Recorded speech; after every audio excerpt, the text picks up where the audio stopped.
Hi everyone, here we've got REALME X3 SuperZoom and let me show you how to enable Google Backup on this device.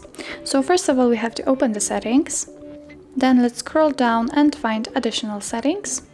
Here let's scroll down to the very bottom and choose Backup and Reset, and here make sure that you have activated Backup My Data and click on Backup Account. If you do not have an account here, simply click on Add Account. If you have, just choose this one.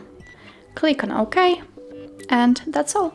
Here it is how you Google Backup your files from REALME X3 SuperZoom.